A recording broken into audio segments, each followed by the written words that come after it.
come on, don't wanna share ya. Give up, give up, give up. Do wanna share ya.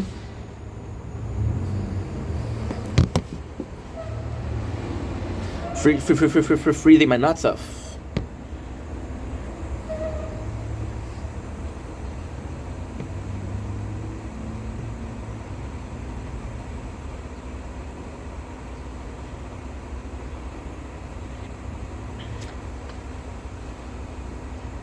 Don't blink, it's your boy. Welcome to the show. Because of doing well, because I'm having a wonderful 28th November 2024. Welcome to the Tower Talk of the Sword playthrough. We just finished tournament. We're going to see what we have for a playthrough, what we had for everything, and we're going to see if we did good or if we did bad. Super happy to be here with you guys. Super happy to be alive this morning. I don't know why I wouldn't be, but hey, I'm super happy. We got brand new. Something really cool happened. We got rank 2 of the Gold League, which is absolutely phenomenal. We got the 150. Something really, really good happened yesterday. I was doing some mission, and we actively, we're gonna wait a little bit before. We actively got some tier 12. Tier 12, baby, tier 12. We're rank 8, fuck a rank 8. We got 61 and rank 12, which is actually pretty good. You know why? Wanna know why? Oh, I don't know. If I had to, I guess if I had to pinpoint it because we have brand new labs. So we're gonna see what lab we have. I like the attack speed. I like the range. And I like the damage per meter. See, why I like these three together is the bounce shop. We have workshop enhancement. Now, workshop enhancement. To be honest, I'll be completely fair with you guys. Doesn't do shit for me. It doesn't do shit for me because even well, that's not true. On the Crown playthrough, it does something for me, but on the other, I don't really care. It doesn't give me much.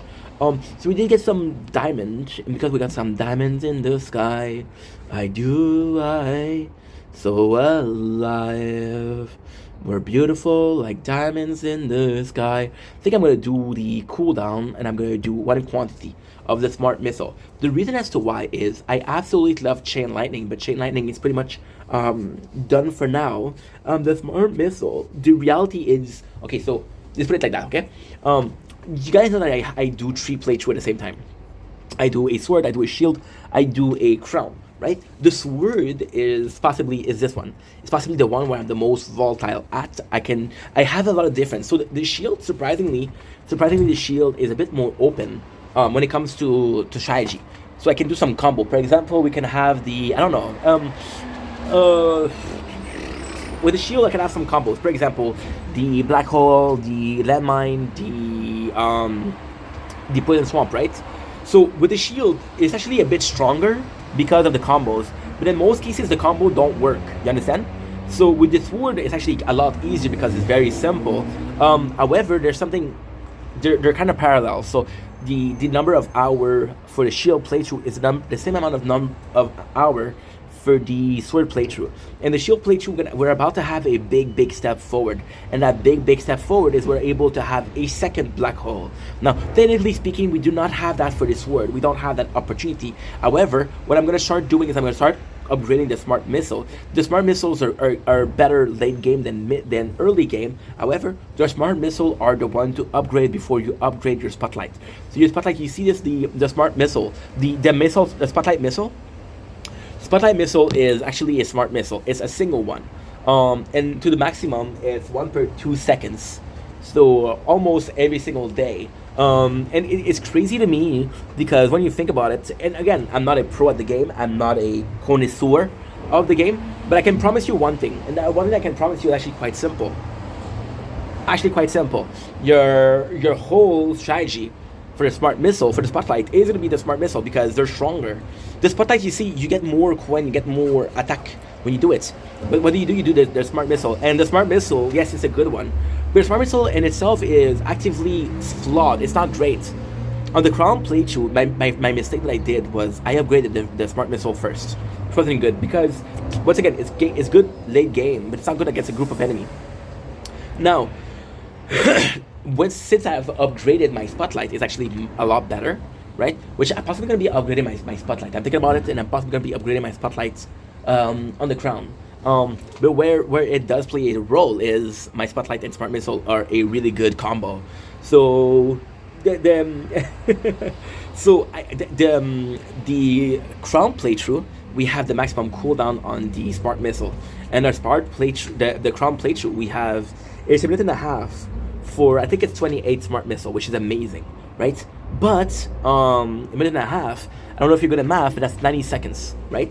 The Spotlight will send a missile every 2 seconds, a missile every 2 seconds. So you take the 90s and you do times 2. That's an 180 missile, and the 180 Smart Missile, the best thing about it is they have the same strength and they have the same radius. The radius is where it's gonna play a lot. So the radius is gonna be able to kill multiple enemy at once. And once again, we remember that we have the Spotlight bonus. Now, technically speaking, ultimately speaking, this doesn't matter right now. It doesn't matter in our playthrough because the Sword playthrough, we're not one-shotting most enemies. We're not, even with Smart Missile, we're not gonna one-shot enemy. However, with we saw with the Shield playthrough with the two Black Hole being able to pick up some shit, being able to pick up some coin, some extra coin. It's gonna be important to have something similar with the Sword playthrough.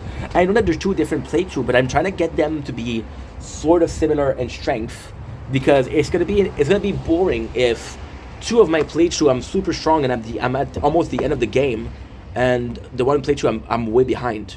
Ultimately, I know this is gonna happen, but I'm gonna wait for much. I cannot speak today. I'm gonna wait for as long as possible. If it's in 2 days, it's in 2 days. If it's in 2 weeks, it's in 2 weeks. Then in 2 months, I'll be happy. Because by now we're working a lot, but at work I'm still able to have my 3 playthrough going on. The goal would be to have like literal nights. So what's going on right now is the game is becoming more and more idle. So soon there's gonna be a way to catch a couple of diamonds, right? Being idle. So I'm gonna be able to leave those playthrough during the night. And that's pretty much the plan. So we'll see how it goes. And for now, everything is going according to plan, and we're actually having fun, which is the goal here, isn't it? So this is it. This is the playthrough. This is the this is the where am I? This is it. So what we're gonna do is we're gonna be switching to the other recorder, because this recorder only records for 1 hour, and I'm gonna be here for the next 2 hours before we have to go to work. Day and night, the lonely stoner. I think I want to do like on the Crown playthrough. I think I want to do like maybe the number of spotlights, because now they upgraded. Before it was 3, now it's 4. So who knows? Maybe it's a better thing. Okay, that's good. That's super good. Okay, am I able to close? Yeah. I don't want to record twice. Yeah, you're slowing down a lot. I know. It's cold as fuck outside. 75%, not a bad thing. Okay, so now we have 2 big videos to do. 2 humongous videos to do. What am I saying? Day and night. Now, I'm gonna go on the Crown, and I want to check out how much I have of diamonds. Because I could work on my spotlights, no problem. No issue at all. So here at 6, which is not great, but not bad. Before, that's not good.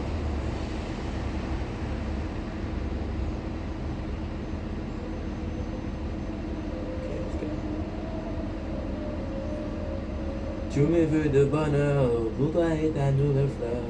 Embrasse tes parents, dis bonjour à ta sœur. Tu t'es bien vite remis de tous tes ressentiments.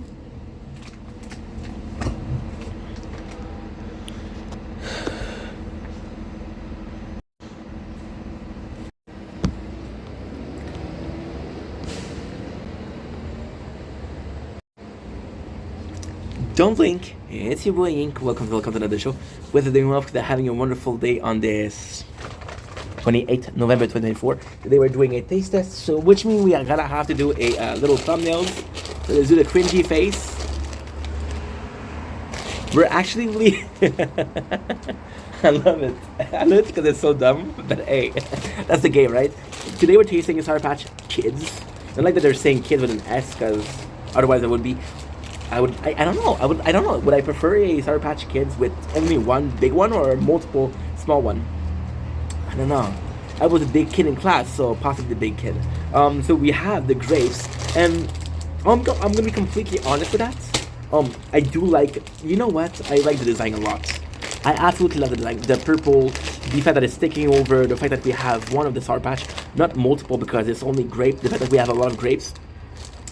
Even the background is nice. Now, ultimately speaking, I'm a bit, ooh, $3.99, $3.49. That's not bad. The reason why I'm a bit nervous with these, we bought this at Dollarama. That's why I'm surprised. Dollar store, Dollar General, wanna call it the way you wanna call it. The reason why I'm not looking forward to it is I'm not a big fan of grape candy. If you were born in the 90s, you possibly had to take some medicine that tastes like grape, right? But at the same time, I was like, you know what? I never tasted that product. I tasted Sour Patch Kid with grape flavor, but I never tasted only grape flavor. I was the only one. So I was like, you know what? This is a new taste that we can do. This is a new video we can do. This is fun for content creation. But this is my least favorite of the Sour Patch Kid. Now, am I saying that I don't like it? I'm not saying that, but there's a dozen that were preferred.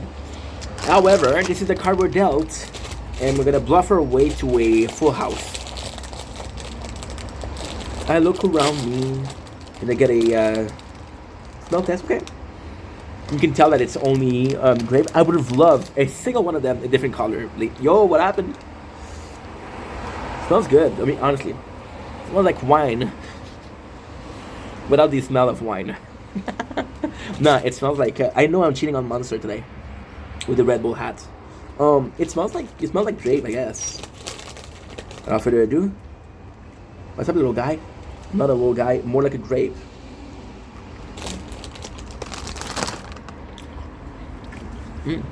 Okay.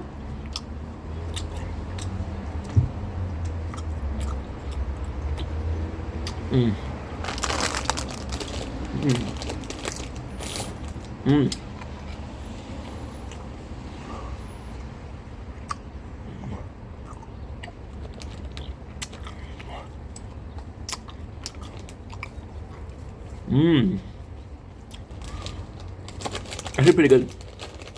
Well. I'm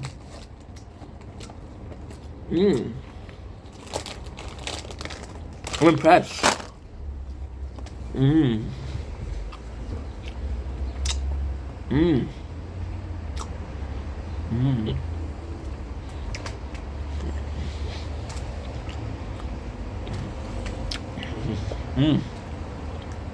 Not shabby at all.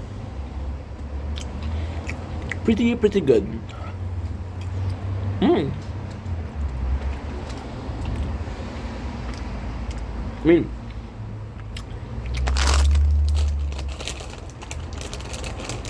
actually really good.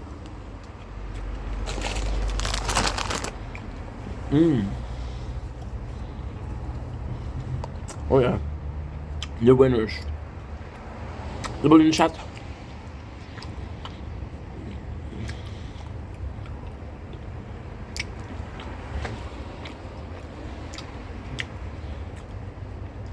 Everything is so good.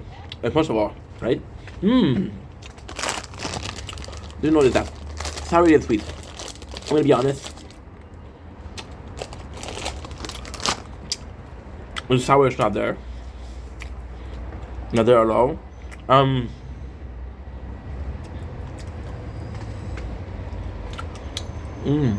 Pretty good.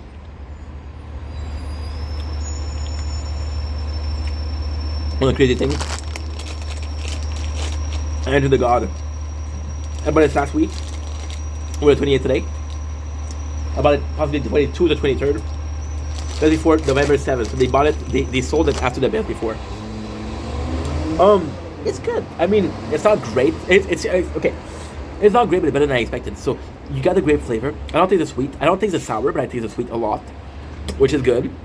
The reason why I really like it, it's very akin to a grape jam. So a peanut butter with grape jam without the peanut butter. And grape jam is actually one of my favorite jam. I think it goes very well with the toast. With what I like to do normally, I take a peanut. I'm just tired. Working hard plus making content. Stop complaining. See, I think it's really good. I think, yeah, I think it's really good. I think what the bit of a, I love doing a toast with salty butter and grape jam. If you think about it, the grape jam is actually really really nice. Because what they do is they're basically gonna add like a gelatin that makes it jello, that makes it the way it is. It's more sweet than a normal grape, which also adds to the taste. You got the little, without being not without saying powdery, you got the normal texture of a Sour Patch Kid, which is fun. I think it's pretty good. I would like a bit more sour, but yeah, I think it's pretty good. I think it's really nice, and that's pretty much it. Anyway, I love you guys. Take it easy. Peace.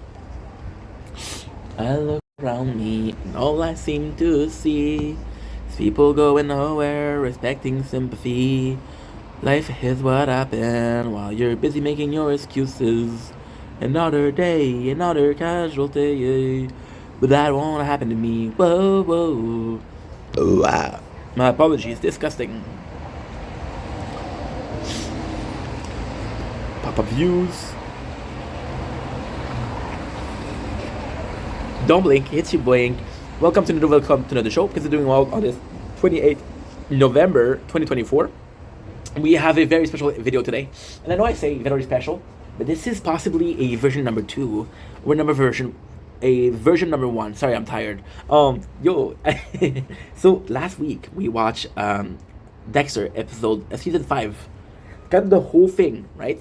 The funny thing is, I was sure that I made the video, but I cannot find the video. However, we have the text. So what I think happened was I possibly filmed it on my GoPro, and my GoPro, the files are all mixed up.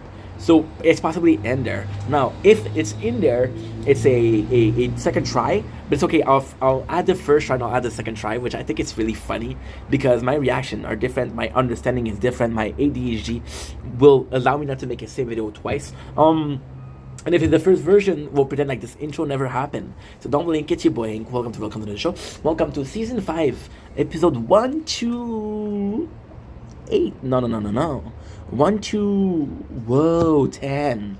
So we're almost the full series. We're at 2 episodes from my old a whole season of Dexter, my favorite show. Once again, Dexter, amazing. Little disclaimer. I came in it's actually quite sad. I don't know if I wasn't paying attention. I don't know if I misunderstood. I came in the season 5, without knowing that Rita was dead. So the end of season 4 is we're seeing Rita dead in the bath, right? But I thought that it was only because Dexter saw it as a vision. He imagined his son being victim like he was, right?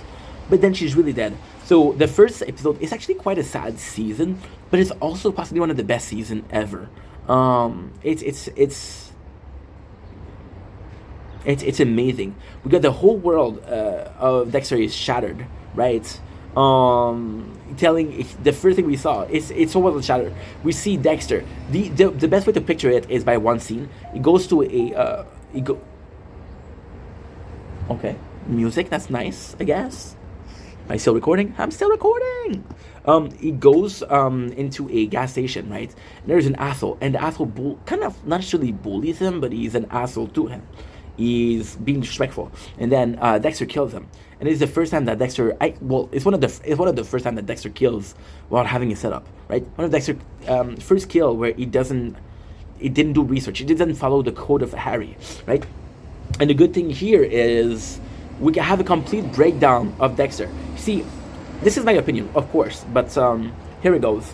I think a lot of comments saying, well, Dexter failed you by the code of Harry, but Dexter relies on the code of Harry. So, for example, right? Very, very simple example. You have values. You have values. You have morals, right? Dexter's are lesser, not because he's a bad guy, but because of his mental state. We know that he's a sociopath or psychopath, right?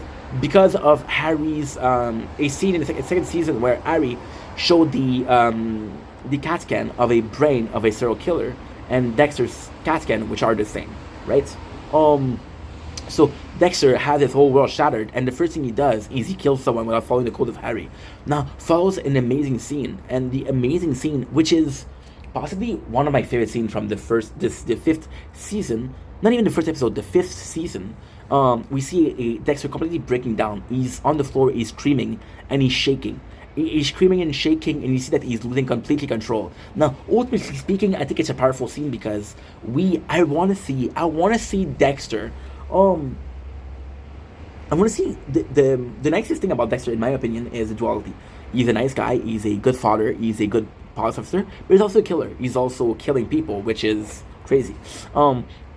What I think is absolutely phenomenal is in this moment we're seeing kind of the killer take over, like the mental insanity, and I couldn't help but think about Patrick Bateman when I saw that moment. But then it's also a real powerful moment because everybody's around him are like, yo, Dexter isn't reacting.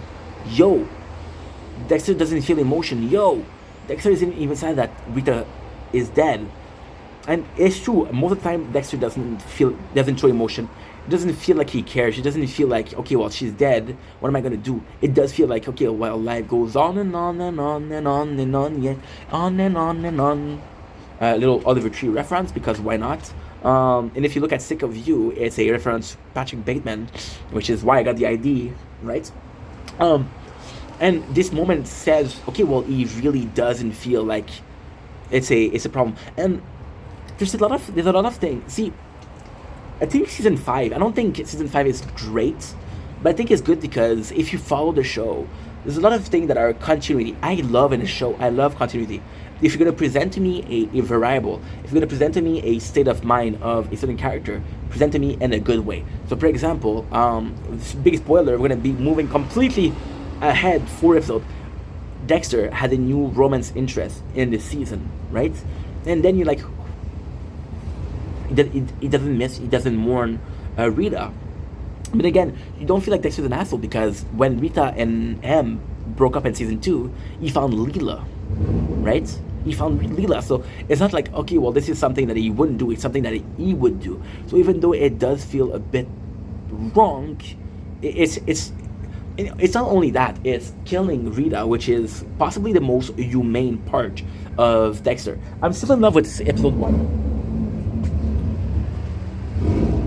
And we see in episode 1 how much Dexter valued her. He sees her as an angel. So possibly Dexter saw her. It's funny because I truly believe that Dexter saw 2 people as his moral compass. He saw Harry, of course, but he also saw Rita, right? And yes, he liked the kid, he liked Deborah, he liked his crew, but they aren't affecting his mental state, right? They're not like, oh, because they told me not to, I'm not gonna do it, you know?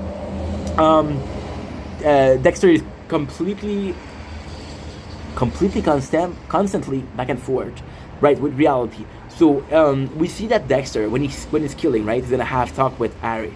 But now in this episode 1, you see it again when his world shattering, his view shattering. But it presents itself in a way where, see, I talked about how Dexter was constantly going back and forth into this reality. It's super simple. He has 2 life, and he doesn't know where to stop one of them, doesn't know where to end another one of them. He's going to a funeral home, and he's not there, and he's not present, and he's thinking about Harry, and he's hearing Harry. And what actually really troubling in this scene, what is actually really, really troubling in this scene is, for the first time in a long time, you see Harry with a room full of people, and Harry is talking to him, right? And I think in the funeral home, it shows a lot more, right? It shows a lot more because of... It's hard to explain. See, there's a scene I remember, there's a scene that really talked to me. And that scene is Deb is talking to Dexter, at the same time that Dexter is talking to Harry, right? Harry isn't real. Deborah is. So in the normal fashion, or in a normal way, Dexter would have been able to say, okay, well, I hear you. But in this one, he's only able to hear Harry, which in my opinion shows that he's mentally unstable. He just lost his wife, right? Deb, see, we have a character called Deborah, which is the sister of Dexter. I hope you guys know after 5 seasons. And I constantly have a hard time between deciding I like her or I dislike her. Not because she's dislikable, but because she's a hard character. She's a tough shell to crack. There's a moment where Deb is a badass. There's a tough moment where Deb is almost completely useless. Um, to me, it's such a powerful state because Deborah, Deborah, she's such a cool character. She's gonna swear a storm. She's gonna be relying on other people. Always tell. There's in season one, I don't think there's an episode where she doesn't ask Dexter for help. So you can clearly tell that Dexter is the solid one of the two brothers and sister. But in season 5, we have a completely different Deborah, and I feel like this completely different Deborah is the main character for two reasons. We saw her as a police officer. That's the thing with Deborah. We don't really see her. We see her a lot in season 1 for who she is, but after that, she's just like she doesn't have that much to do. We see her in a relationship. We see her falling in love. We see her, but we don't see her as a sister. And in season 5, we see her as a sister a lot, and we realize that she's a rock. She's helping the kids. She's being there for Dexter. Dexter cannot even talk with people. Deborah, she's there for him. She understands that he's crumbling. Dexter doesn't show emotion. She's there to protect him. Deborah is the leading force of Dexter. And it's kind of crazy because Dexter, who's usually so in control, it's like Deborah had him on a leash and she's saying, yo, just, it doesn't matter what she's going on around you, just follow me, I'll lead you to safety, right? So Deborah completely rock. She has so little, but she's sharing. She has so little, but she allows the kids in her small apartment, and she's like, okay, well, this is it. And it's kind of like a cool thing because we remember in season, I think it was season 3 or season 2, but they were talking about, oh, Deb, she's living with Dexter, but you have to leave. I think it's season 2. You have to leave. I don't have the space. And in the opposite direction, Deborah's like, no, you can stay. It's all good. Then we have Dexter wanting to leave. Now, the Dexter wanting to leave, it kind of is a special thing. It's kind of like a really special thing. First of all, we have the kid going to the grandparents because Dexter is deemed like he's going through shit and he's not able to. It's not said, but it's intended that Dexter is too much in a trauma or in a state to not take care of the kids, and ultimately speaking, Deborah is the only one to bring him back. Now, what is really cool is the grand continuity. We have an episode, and I think it's season 3, where Dexter wanted to unalive himself. He wanted to unalive himself, and Deborah was the one to say, no, don't do it, right? So he ends up staying, and it's kind of cool because he knows that everybody he cares about is going to be at the funeral. So the best thing to do was to run away at the funeral. And then he shows up, which is meaning that I'm going to stay, I'm going to work on this, you know? And it's kind of nuts because we could have had a completely different... See, I think what I said was wrong. I think by saying that it's two kind of positive role model with Deborah and Harry, I think I meant it. And of course, I believe in it. But I also believe that because Rita is not anymore, I feel like he could have went to some other place and we would have a totally different show. We would have a killer Dexter who doesn't have the same moral. We saw it in the bathroom when he killed the other person, but then he started to stay, and I believe that Deborah's going to be the next one to take care of him. So, episode number 2, we have the trial, right? We have a trial. The trial is for the person... I don't even remember. Quinn suspects Dex, right? So we have the trial, which is Quinn who's suspecting who killed Rita. So the thing is, they don't know if it's a Trinity killer. They think it's a Trinity killer, but they don't think it's him. And they think that Dexter has something to do with it because Dexter was... Okay, I remember now. So Dexter finds the body and he doesn't call them until the next day. But the reality is that he didn't even notice that Rita was gone. So when he noticed, he called the police, but it was too late. They think that maybe he could have done it because it's not normal that he came back home. And the thing is, Dexter, no matter what, we know he went back home because he's working with these people. And then they called him, how did you not notice the dead? And then he has to explain himself. Quinn, he suspects Dexter. So in this season, I really like Quinn. In this season, I think he's a good character. But there's something that I don't like about Quinn. That's something I don't like about Quinn is he doesn't like Dexter because so there's something called shit brothers. So this is actually something in real life. So what is a shit brother? A shit brother is a group of friends that are not friends. A group of friends, 2 people. Ultimately, it's 2 people. We saw it with Miguel also. I know your secret. I know some shit on you. You know some shit on you.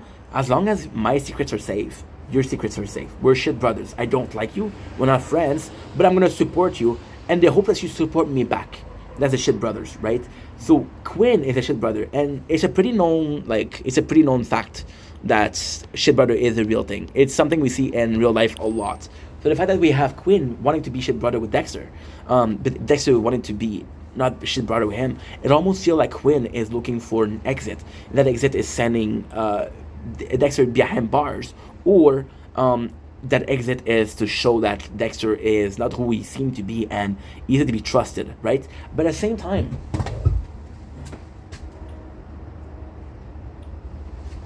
it's a bit flawed. It's a bit flawed in the sense of, okay, well, we know that Quinn is a shit brother to Dexter because Quinn is dirty.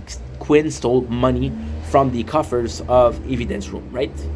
But this happened in season 3. We had a whole season where Dexter could have snitched on him every single day, right? And he didn't do it. And even in the 5th season, Deborah and Queen become something. They become like a couple. And Dexter he could have told Deborah. If he doesn't tell the police department, he could have told Deborah, oh, this guy is shady. But he didn't. So I don't get why Quinn will continue to go against Dexter. But then, okay. I feel like I have to spoil the rest of the season, but fuck it. So Quinn, in the beginning, it's more so to get rid of Dexter than to find justice. But then he has general reason to believe that, Dexter is actually kind of like a killer. He kind of like has a bad past. He's not necessarily a criminal. I don't think Quinn knows that he's a killer, but he knows that there's something wrong with Dexter. And we have a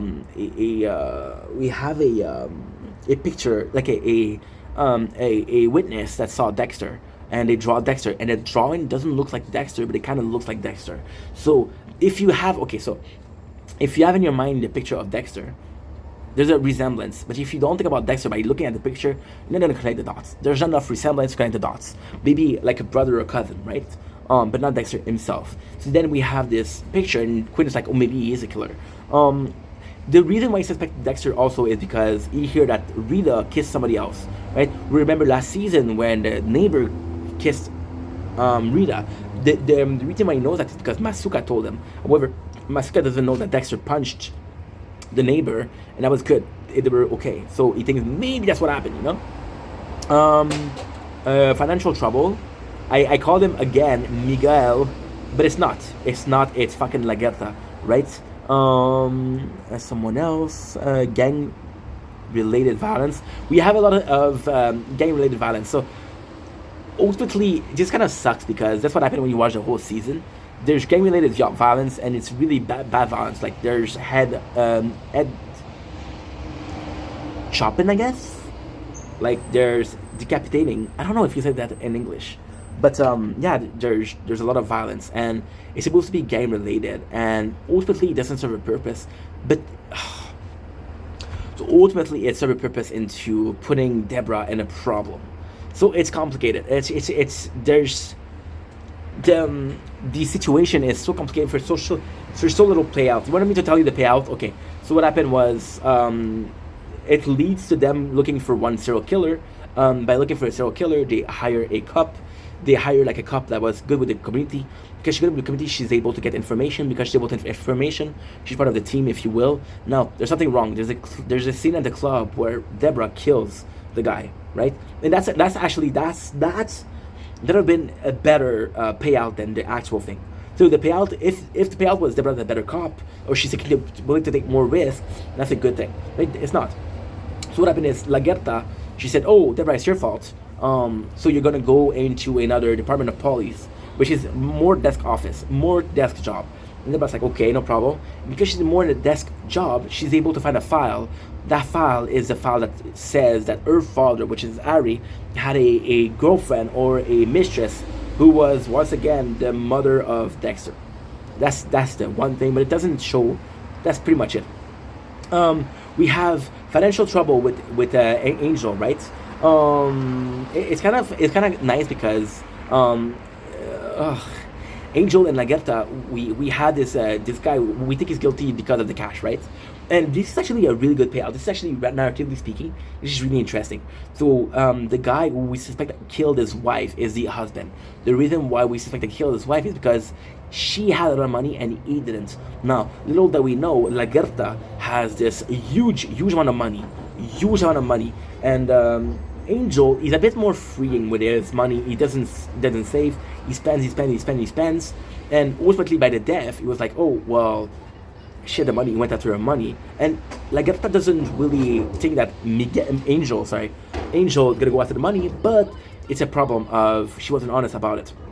Now, there's a cool scene.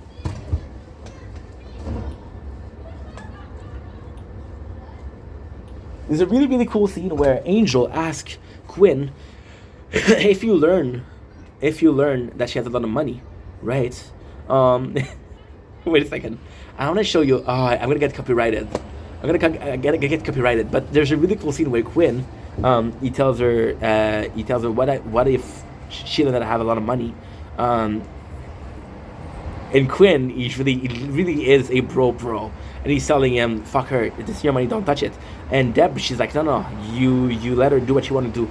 So it's nice because we do see that he trusted both of them, and they have different opinion, but it's classic bro versus no, she's a girl, you know, which I thought was really cool. With the face of Quinn, how he said it was fucking phenomenal. I like Quinn now. I like Quinn a lot. But the promising cop, which is the cop once again, the cop, she's actually really cool. She gets information. She's a really good mix. She has quick judgment. Now, ultimately speaking, why is that important is because in episode number 2, we're kind of figuring out that she would be a good addition to the team. So the way that the show started, it was with Deborah, and Deborah was a police. Now she's a lieutenant, right? So she's way higher up. Now, something happened in season 1 which we never fixed. We never fixed it. Somebody died, which was Dokes. Now, why is that important? Well, Dokes was also a police officer, right? So we're missing one officer that we never replaced. So they lead you to believe that maybe it's gonna be a new cops, right? We have Dex is back to reality. Oh, the gold gravity. He's back to reality and saying that he can handle life a little bit more. And it's kind of cool. The reason why is because he has to take care of Harrison, and Harrison is a baby which needs a lot of care. That's actually kind of cool because yes, he lost Esther and Cody. Oh, my apologies. But he still have Harrison, so he's not completely out of the water. Nor should he be. Next he is a fucking ice cold killer. It's not the death of his wife, rest in peace Rita, that's gonna bother him. And if it does bother him, he's gonna get back up because that's the Dexter we like and love. The kids are mad, right? The kids are mad because it's kind of cool because, see, Cody's too young to understand. Cody still likes Dexter, and it is intended that Cody doesn't realize that his mom is dead. He kind of knows that his mom is dead, but he doesn't realize what it means. But Aster, which is the older sister, she really realized, and she said, "You don't give a shit. We were better off when you weren't around." And she blames Dexter for Rita. So what I'm not saying is, in season 1, there's this really important moment that I never talked about. Well, I think I talked about it in the last video, but I'm not sure. So Dexter knew that the Trinity Killer was gonna go after the kids, right? So he sent the kid into, I think it was Disneyland or some shit like that. But the problem is he didn't send Rita, and Trinity Killer killed Rita, right? So they weren't there, and only Dexter was there, and she's like, "Oh, yeah, it's your fault that she's dead." But she kind of is, but she doesn't know why, right? The kids are mad, right? Deb is there. Deb is really there. She's the rock. Once again, is she taking care of Dexter the way Dexter couldn't take care of himself. If she wasn't for Dexter would have been a mess. And the reason why it's cool is, okay, yes, we like Deb as a good sister. We like her as a strong female character. There's moments where, you know what? With Deb, I have to admit, is she my favorite character? No. But there's a lot of moments where Deb is in a position of, you know what? I'm a strong woman lead. And I have to show solidarity to other women. We saw it with, we're going to see it in this season. We saw it with the girlfriend of Quinn. We saw her. She does it a lot, and that's pretty cool. And yeah, he needs her when she's there, which is cool. Also, Angel and Lagerta, they start having marital problem, right? He feels nothing. The hole is too deep. Okay, cool. So this is complicated. I don't know why I didn't write more, but it's okay. So Angel and Lagerta, they're having a financial problem because he says, so she, once again, she has a lot of money, but she didn't tell him. And then he tells her, why didn't you tell me? And she's like, oh, you don't need to know. But they got married, so he's like, you should tell me we're married. I don't care about the cash. I care about you not telling me, right? And Lagerta, she says, you don't need to worry. Like, I know that if you know that we have money, you'll spend it. And I don't want you to spend it, right? We have a new mark. So the new mark is actually really cool. Really cool, because I don't know why I didn't write it down. Okay, we have a new mark, right? He killed a new mark.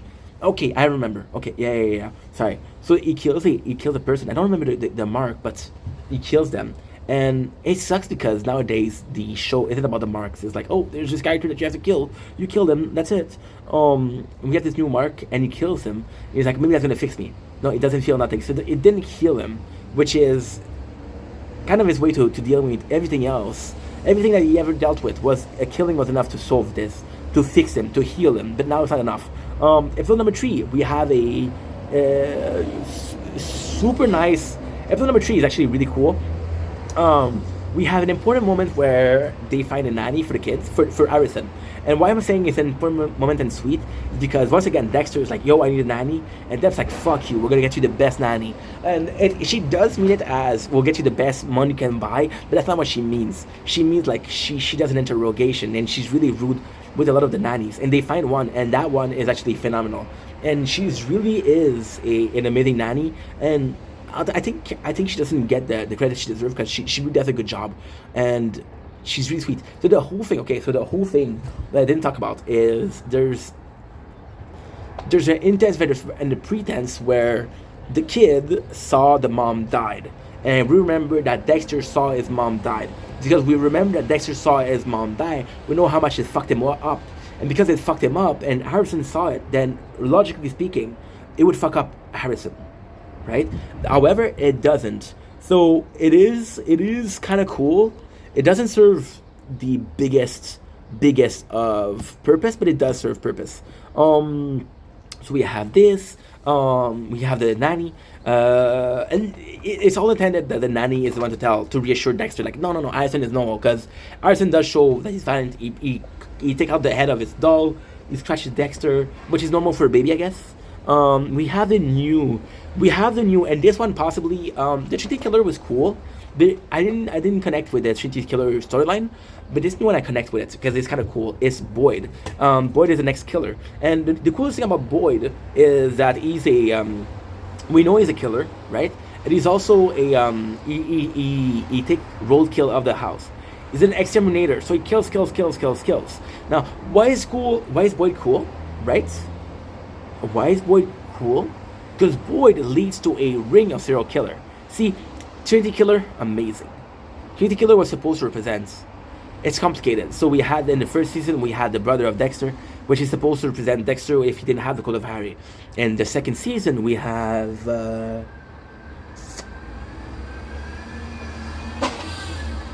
is it already Miguel? I don't remember. No, I'm so sorry. It's the girlfriend of Dexter. Yes. The third season is Miguel. Miguel was supposed to be a brother. And the fourth season, we had the Trinity Killer, which is the picture perfect if Dexter was a killer. Miguel is a person who could be the brother of Dexter because they understand how he feels. The fifth one is a ring of killer, which is no. They're not the same. Dexter was gonna use season 5 as a way to show no. I'm not a normal killer. I'm above them. Not above them in a way of superiority, but in a way of don't compare me with this filth. We have the Boyd. They have a duel. So Dexter comes in to do the syringe thing, but what happened is Boyd is like no. He shoot a tranquilizer. So they're both there. Which is really cool because like holy shit, what's gonna happen? Who's gonna wake up first? Then they wake up. Dexter wakes up first. Dexter's able to run away. Boyd wakes up and then he goes back to the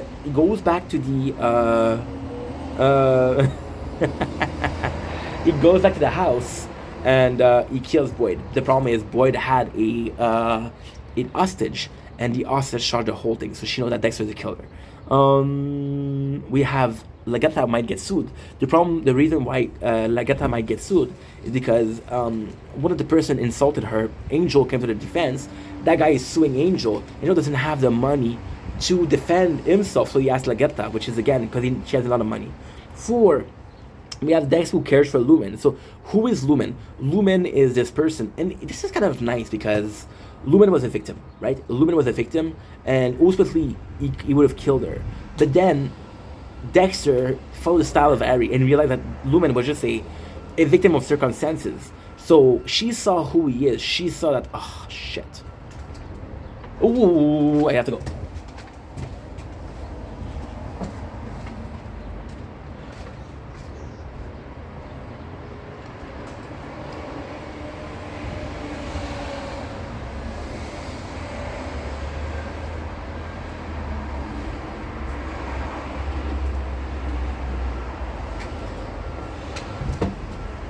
Okay, we're back.